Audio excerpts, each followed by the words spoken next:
Bruno Lombard, je représente Réseau Éducation Sans Frontières. Jean Dufour, CCFD, et puis aussi responsable à une période révolue de l'alimentation au squat foyer de la Marne. Voilà. Voilà.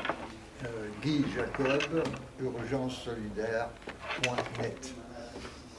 Voilà, Paul Gary de la Ligue des droits de l'homme. Puis évidemment, on représente les 27 associations du collectif de soutien. Puis André Collet donc, pour SOS Refoulement et pour le CCFD Terre Solidaire.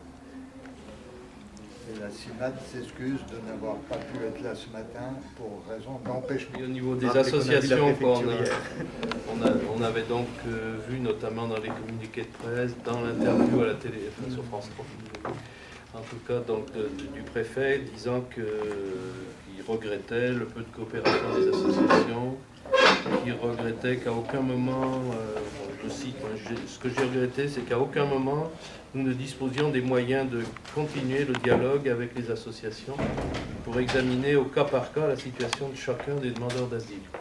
Et donc nous, c'est vrai qu'au 20 juin, on s'est engagé à dire, puisque ça ils ne le connaissaient pas, à dire qui était dans ce bâtiment et dans les différents statuts des personnes, quoi. La seule réserve qu'on avait mis, c'est qu'on le ferait qu'avec l'accord des personnes. Voilà. Donc nous, on s'est engagé dans ce travail-là. Donc il y a eu, c'était un long travail dans les 3 étages, là. On n'est pas arrivé à terme puisqu'on devait terminer ce travail-là ce mardi. Et ben mardi, en fait, on est allé ramasser des kilos de nouilles et de tout ce qui restait dans les placards, quoi, pour éviter. On a préféré, puisqu'on avait fait une distribution alimentaire vendredi, ramasser la nourriture qui restait, plutôt que de la laisser aux cafards et aux rats qui vont pas tarder d'aller se promener là-bas dans les bâtiments. Donc on a fait, par contre, on a souhaité que chaque personne, donc on les a rencontrés individuellement, voir à quel moment de la procédure ils se retrouvaient, soit en position d'attente par rapport à la préfecture, premier rendez-vous, soit en procédure OFPRA, en attente d'une réponse, soit avec un rejet de l'OFPRA et donc une procédure à la Commission nationale du droit d'asile, donc ce panel-là. Et donc on leur a proposé, il nous semblait intéressant qu'eux soient acteurs dans cette affaire-là, donc on leur a proposé un document où ils mettaient leur nom, il y avait aussi le numéro parce que pour la préfecture, il y a le Coalia qui est en registre, et qui, donc là, avec ce numéro-là, ils savent retrouver les noms, et puis on leur faisait, il disait, je renouvelle ma demande pour bénéficier des conditions matérielles en tant que demandeur d'asile, logement, nourriture, point de suspension, fait à Dijon, et puis voilà. Donc on avait travaillé sur les 3 niveaux, on avait vu à peu près le 2/3, le 26, puisqu'on y est allé le 26, on avait vu à peu près les 2/3 des gens qui devaient répondre avaient répondu, parce qu'il y a des gens qui n'avaient rien à... Ceux qui n'ont pas commencé la procédure, ils n'ont rien à demander. Ceux qui sont, il y avait quand même dans ce lieu 3 réfugiés statutaires qui sont là parce que c'est des choses qu'on a déjà dites, donc c'est un peu des redites aussi.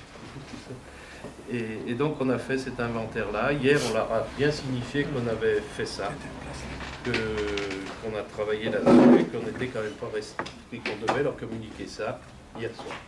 En sachant que notre travail, juste une précision, avait pour objectif notre collaboration avec les autorités. Ils nous traitent un petit peu sur le côté en disant qu'on n'a pas voulu collaborer. Nous, notre seul souci, c'est de permettre d'essayer de trouver une solution d'hébergement à des gens qui doivent être hébergés. C'est-à-dire qu'il faut bien comprendre qu'au squat, il y avait beaucoup de gens que l'État avait l'obligation légale d'héberger pendant la procédure, ce qui n'était pas le cas. Et ces gens-là se retrouvaient dans un lieu où on essayait, nous, de les accompagner dans la survie.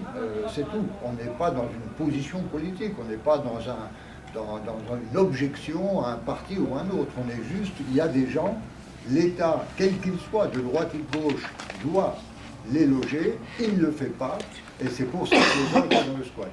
Voilà. Donc la partie par rapport aux associations apportées là-dessus, puis aussi, puisqu'il y a eu un engagement pour le lundi après-midi, pendant qu'ils étaient en train de faire les procédures d'identification, de vérification, et puis après de ventilation, non là, tu as participé, tu as essayé de participer. Ce qu'on peut dire, c'est que tout a été fait pour que les gens, et c'est pour ça qu'on a été particulièrement scandalisé du communiqué du préfet disant que les gens pouvaient être assistés, tout est intervenu pour qu'ils ne puissent pas être assistés. Alors déjà, l'aberration de faire une opération de police surprise, c'était des gens qui occupaient tout à fait légalement un endroit, puisque un jugement du tribunal de la juge d'exécution plus de la cour d'appel de Dijon leur donnait le droit d'y être jusqu'au 15 juillet. Le fait de faire une opération surprise, évidemment, c'est qu'ils ne pourraient pas être assistés au traitement de leur dossier, alors que nous, on avait commencé à y travailler avec eux. Qui plus est, au moment de... dès qu'on a su, les personnes qui peuvent être disponibles se sont rendues sur le lieu, ont été empêchées d'approcher. Quand les personnes ont été transférées à la caserne Vaillant, les personnes qui sont aussi, qui avaient l'habitude de les accompagner, qui sont présentées, ont été refoulées par les CRS. Il y a eu une seule personne associative qui a pu rentrer à 4h30 de l'après-midi passé. Et encore, moi je trouve que c'était moi, c'était... Je suis rentré, moi, à 2h. Tu as pu rentrer, toi? Oui, avec une association que j'avais sollicitée pour avoir des frigidaires, des lave-linge, des choses comme ça. Et donc, ils sont venus en urgence à 2h et je suis rentré avec eux pour récupérer... Oui, mais pas à Vaillant. Oh, pardon. Je parle de Vaillant. Ah, excuse-moi. C'était très sonné. Ouais, non, excuse-moi. Non, je parle de la caserne. Toujours au lundi, là. Oui, toujours lundi. Hein. Non, je parle moi de- aussi. D'où sont les personnes où étaient les personnes à Vaillant? Les gens ont été refoulés. Moi, j'ai eu, par un de vos collègues, le communiqué de presse de la préfecture qui affirmait qu'on était en train de les assister. Il se trouve là aussi devant quelques-uns de vos collègues, j'ai un peu fait un scandale devant la porte, j'ai exigé d'avoir quelqu'un de la préfecture et j'ai pu rentrer. Il était 4h30 bien passé. La plupart des gens avaient déjà été expédiés ou dehors ou dans des bus ailleurs. En plus, je suis arrivé après quand c'était fini, tout seul, ne parlant pas la langue des gens. Donc il n'y a eu aucune possibilité matérielle d'assister les personnes dans cette affaire. Parce ce qui est à la fois un déni de leur humanité, puis quand même d'une violence vis-à-vis des personnes. Les gens, ils étaient perdus. Parqués, complètement parqués. Nous, on était de l'autre côté. Moi, je me suis fait refouler par les CRS. Étant sur le domaine public, j'ai bien insisté, pour simplement essayer de communiquer avec les gens qui étaient de l'autre côté de la grille, qui étaient parqués en rang. Parce que les rafles du Veldiv, pas loin. Et que s'il y en avait un qui faisait un signe, il le remettait dans le rang. Et nous, on était de l'autre côté, j'étais sur le domaine public et j'avais un CRS en face qui me disait vous empêchez une opération de police, madame. Je dis monsieur, j'empêche rien du tout, je suis sur le domaine public. Et en disant, mais pas c'est des possible, gens hein. qui sont rentrés quand même tout à fait légalement en France, qui ont des dossiers enregistrés à la préfecture légalement, et qui occupaient ce lieu avec une autorisation de fait de la cour d'appel de Dijon pour y être. Donc on est quand même... nous, ça on trouve que c'est choquant. On aurait eu l'impression d'une rafle comme si c'était une opération contre le grand banditisme, alors qu'il n'y avait strictement aucun délit hors tout jugement politique, moral, tout ce qu'on veut, d'un simple point de vue légal. C'était des gens qui avaient commis aucun délit et qui ont été traités comme des délinquants dans cette affaire. Enfin bon, ça c'est, on ne va peut-être pas passer le plus sur le passé, mais enfin, on peut vous dire que maintenant, pour toutes les personnes qui ont soutenu, mais bon, nous c'est pas grave, mais pour eux, c'était quand même quelque chose dur à vivre, c'est moins qu'on puisse dire. À ce propos, Il y a eu aussi une intervention de François Rebsamen qui nous a aussi un peu surpris. C'est moins qu'on puisse dire. Notamment, et Jean-Louis pourra confirmer, notamment le fait que François Rebsamen, lorsqu'il a justifié l'arrêté municipal, s'est appuyé uniquement sur des propos qui étaient tenus par la préfecture et qui, nous y engagions, étaient faux. C'est-à-dire que nous avons, depuis le début du squat, veillé à ce qu'il n'y ait aucun matériel de gaz non conforme aux normes. Nous avons réparé systématiquement toutes les prises électriques quand elles étaient dégradées et abîmées, que donc les arguments venus de la préfecture sur laquelle s'appuyait François Rebsamen étaient des arguments nuls et non avus. Par contre, lorsqu'il a dit qu'il avait rencontré des associations pour en parler, il n'y a pas eu de rencontre avec lui organisée, mais moi je l'ai vu à l'occasion de l'inauguration, et Jean-Louis aussi, des locaux du Secours populaire, où là, nous l'avions alerté effectivement sur la situation problématique du squat. C'est-à-dire que le fait qu'il y ait 40 chambres et qu'on arrive à 320 personnes, on a dit qu'il faut à tout prix que l'État prenne ça en charge. Une fois de plus, on lui a bien précisé qu'on ne s'adressait pas à lui en tant que maire de Dijon, mais comme ayant éventuellement une entrée au ministère. Quand je lui ai dit ça, il m'a dit, avec un petit sourire, les relations avec le ministère, tel que c'était, ne sont peut-être pas des meilleures. J'entends bien, et je le comprends, mais ce que nous demandons, nous, c'est éventuellement avoir un contact auprès du cabinet du ministre pour essayer de trouver avec lui des solutions. En aucun cas, nous avons dit qu'il fallait intervenir, en aucun cas, nous avons dit qu'il y avait des dangers de l'ordre de la sécurité. Nous avons dit qu'il y aurait des dangers liés à l'hygiène et liés à une surpopulation. Ça s'arrêtait là. Et François Rebsamen m'a dit, personnellement, qu'il nous trouverait un contact auprès du cabinet de Manuel. Depuis, je n'ai pas eu de... Il l'a trouvé à travers tous les CRS. En tout cas, ce qui est sûr, c'est qu'il n'y a jamais eu de contact officiel avec les organisations en tant que telles, parce qu'il y a des contacts individuels des gens quand ils appellent à une manifestation publique et qu'il y a un échange. Parce que l'AG contient à disposition qu'il veut un courrier du 22 mai signé de toutes les organisations. On n'a pas eu de réponse. Et un nouveau courrier du 28 juin signé de toutes les organisations que nous n'avons pas eu de réponse. Demandant une entrevue. Et en plus, l'entrevue, c'était vraiment de chercher une solution. Hein. Moi, je vois le dernier paragraphe du dernier courrier, c'était « Plus généralement, nous attirons à nouveau votre attention sur la situation tout à la fois complexe et dramatique des demandeurs d'asile et la nécessité d'évolution forte au niveau national de leurs conditions d'accueil et de traitement de leurs dossiers. Aussi, nous renouvelons notre demande depuis notre courrier du 22 mai. » Nous n'avons toujours pas de réponse.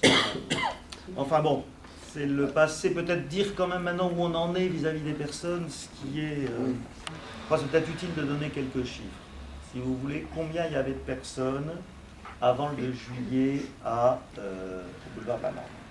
Alors, effectivement, il n'y avait pas un guichet d'entrée avec des inscriptions, vous vous en doutez.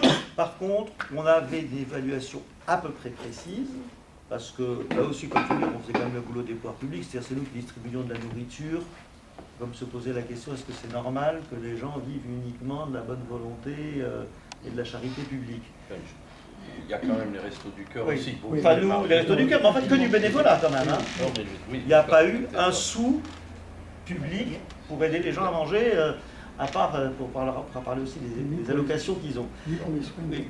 Donc, si vous voulez, donc on faisait des éditions de nourriture en prenant chambre par chambre, combien de personnes. Bon, l'idée étant que les gens aient tous des répartitions égales. Toutes les personnes qui ont fait l'édition de nourriture nous disent on était autour de 350. Admettons même qu'une ou deux personnes un peu gonflées, je sais que c'est que ça, mais en tout cas, indéniablement, et quand on a vu la préfecture hier, ils ne le démentent pas, plus de 300. Plus de 300, c'est indiscutable, même la préfecture ne le discute pas.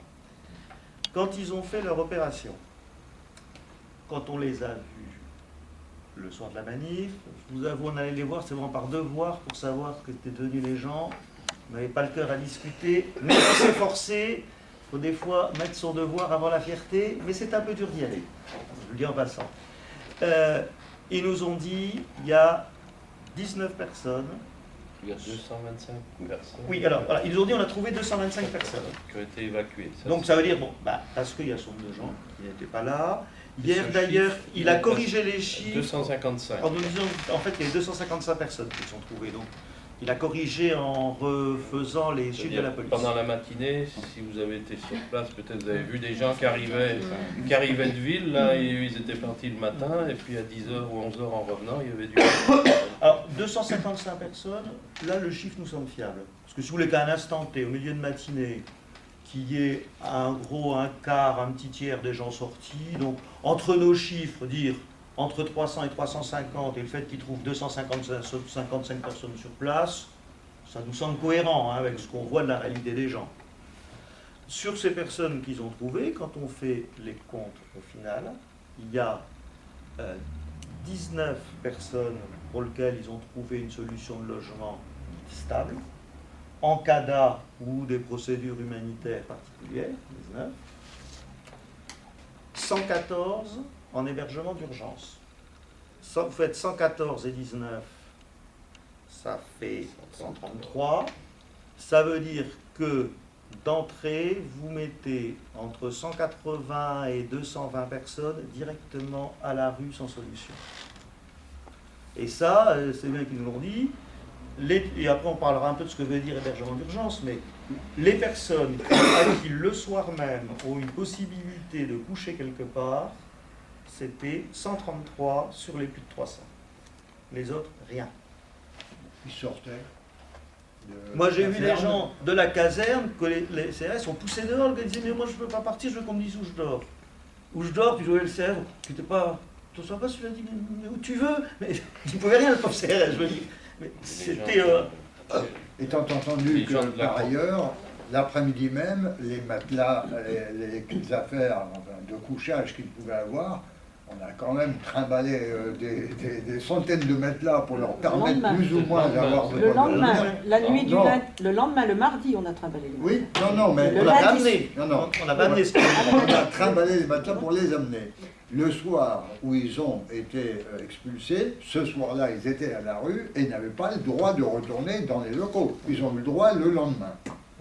Et ça encore d'une manière sur laquelle on reviendra, parce qu'on était censé pouvoir y aller très facilement, etc. On y allait un par un, en donnant les papiers, un par un, pour qu'il n'y ait pas d'engorgement, accompagné de 4 CRS, et puis à redescendre les matelas à l'escalier, à mettre ça sur le trottoir, à avoir des camions pour les emmener où? Le mec qui dort maintenant sous le square de la place Wilson, il ne va pas laisser son matelas là-bas la journée, et donc on a essayé de récupérer les matelas qu'on avait eu tellement de mal à trouver pour les entasser où on pouvait, mais le problème c'est qu'il n'y a pas de lieu, donc tout est engorgé partout, entre autres. Et en plus, quand on prend ceux qui sont les 114 en hébergement d'urgence, la plupart sont des personnes, il faut dire comme les procédures qu'il y a le plus souvent, les personnes arrivent, font une demande, alors, qui à Dijon traîne un bon moment, normalement dans les 15 jours c'est beaucoup plus long, pendant cette période déjà les gens n'ont rien. Ensuite là ils sont inscrits demandeurs à l'OFPRA, là ils ont droit à quelque chose, théoriquement, logement à location. Ensuite, la plupart des gens de la Corne de l'Afrique, ce qui est le cas de la grande majorité des demandeurs à Dijon, se retrouvent à ce qu'on appelle procédure prioritaire, enfin, quand sont inscrits en procédure prioritaire, et c'est ceux-là qui ont été envoyés. Ils sont, et là, les chiffres de la préfecture, c'est pas les notes, c'est les leurs, nous disent à 90% les demandes sont rejetées par l'OFPRA. Étape suivante, ils viennent comme de pays, je le rappelle à chaque fois, comme le Soudan, président poursuivi par la justice internationale pour crimes de guerre, comme la Somalie où il fuit la terreur d'Al-Qaïda, les Shebab, enfin ces demandes là soient refusées, on demande qui va être accepté, quoi. Donc ils se retrouvent. Le Mali. Comment? Le Mali, oui. aussi, c'est pas triste non plus. Il a pas trop, ils sont pas encore arrivés à Dijon, je crois. Enfin, bon, toujours est-il, si vous voulez, que quand ils sont donc refus de l'OFPRA, ils font un recours à la CNDA, ils ont le droit. Mais la préfecture nous dit, c'est les textes, hein, le recours n'est pas suspensif. Un recours pas suspensif, ça veut dire que à partir de ce moment-là, ils n'ont plus droit à rien. Les 114 sont aujourd'hui la première étape sur les amis en procédure prioritaire en attente réponse OFPRA. Ça veut dire que pour la plupart d'entre eux, dans les semaines qui viennent, auront la réponse négative de l'OFPRA. 90% c'est les statistiques de l'après-midi. Et donc seront mis dehors de l'hébergement. Et ces gens-là, je ne sais pas s'ils coucheront dans les rues de Vichy ou s'ils viendront coucher dans les rues de Dijon. Voilà la situation où on est aujourd'hui, ce qui veut dire que, et là aussi, quand on entend les questions de sécurité, alors on peut nous dire effectivement, si on prend absolument les normes bâtiments, on n'était pas au droite, en rappelant que, je me souviens très bien, le lendemain du jour où le squat a été ouvert, on s'est rendu à la préfecture, une délégation d'association, en leur disant, ça faisait comme des mois, en janvier, on leur disait, il y a des gens à la rue en plein hiver, il faut trouver quelque chose.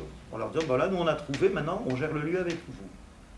On s'est fait renvoyer, et aussitôt, on a eu une assignation devant le tribunal en expulsion. Parce que je pense qu'il y aurait une volonté des pouvoirs publics de gérer le lieu. C'était faisable, c'était quand même un moindre mal que la rue. Alors, qu'on nous dise, effectivement, on ne va pas vous dire que tout était aux normes parfaites légales. Quoique, c'est vrai, ce que disait Bruno, on a fait des efforts énormes. Je pense que le nombre de gens qui ont passé des heures à réparer de la plomberie, de l'électricité et tout ça, c'est pas rien. Mais aujourd'hui, le problème, c'est qu'on est passé de quelque chose de discutable en sécurité à quelque chose de bien pire. Parce que les gens, pour une bonne partie, sont allés à Bertillon. D'ailleurs, Bertillon, parce que je pense que ça n'a pas toujours été très bien compris ce qui s'est passé à Bertillon. Bertillon, si vous voulez, avait été ouvert en novembre, quand c'est une bouche industrielle. Et ça, les gens commencent à s'y entasser. Quand le boulevard de la Marne a été ouvert, la plupart des gens de Bertillon sont allés au boulevard de la Marne. C'était chauffé. C'était chauffé, il y avait de l'eau chaude, il y avait des toilettes qui ressemblaient à des toilettes, bon, il n'y avait pas photo. Mais du fait de la surpopulation au boulevard de la Marne, 2 familles yézides, plus quelques Érythréens, je crois surtout Érythréens, ont préféré être dans des conditions de confort, enfin le non-confort est un peu indécent, donc avec beaucoup de guillemets, des conditions d'habitation peut-être plus dures, mais plus tranquilles au niveau nombre. Donc il y avait quoi, 20 personnes à Bertillon? Ouais, 15, 20. Du fait du boulevard de la Marne, mais ce qui est absolument prévisible, n'importe qui peut prévoir, c'est un problème de vase communicant, boulevard de la Marne expulsé, maintenant ils sont ensemble.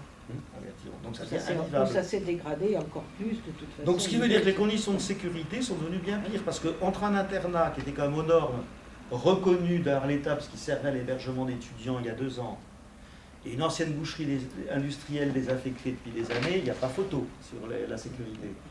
Puis demain, je ne sais pas, peut-être qu'ils obtiendront les uns et les autres d'expulser les gens qui sont à Bertillon, et ils se retrouveront dans encore pire.